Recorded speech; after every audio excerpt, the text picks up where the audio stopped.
Okay, மகர ராசிக்காரர்கள் என்ன தெய்வத்தை வழிபாடு செய்ய வேண்டும்? என்ன தெய்வத்தை வழிபாடு செய்தால் மகர ராசிக்காரர்களுக்கு சூப்பரா இருக்கும். 5ஆம் இடம் என்று சொல்லக்கூடிய தெய்வமே சுக்கிரன் தான். மகாலட்சுமி வழிபாடு மகர ராசிக்காரருக்கு மிகச்சரியான ராஜயோகத்த குடுக்கும். ஏன் தெரியுமா? மகர ராசிக்காரங்க கேட்கவே மாட்டாங்கங்க.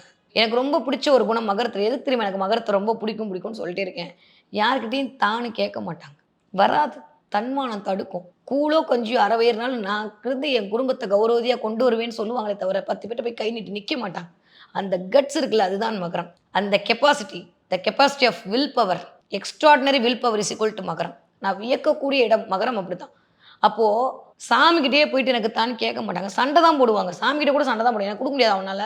நீ என்ன அவ்வளோ பெரிய ஆளா? ஏய் சாமிட்ட இருந்துட்டு போட்டும். இப்ப என்ன? இப்படிதான் பேசும். மகரத்துடைய கடவுளிடம் பரிபாஷை மகரத்துக்கு இப்படிதான் இருக்கும். அந்த உரிமை. இந்த உரிமை எடுத்துக்கொள்ளுதல் அதுதான் மகரம்.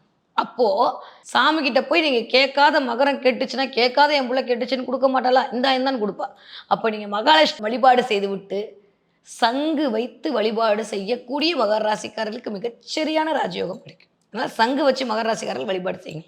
இல்ல சங்குல ஏதாவது ஒரு ஒரு ஒரு ஒரு விஷயத்த உங்களோட வீட்ல வச்சுக்கோங்க. அதெல்லாம் மகர ராசிக்காரர்களுக்கு செல்வத்தின் மேன்மத்தை கொண்டு வந்து குடுக்கறதுக்கான வாய்ப்புகளை குடுக்கும்.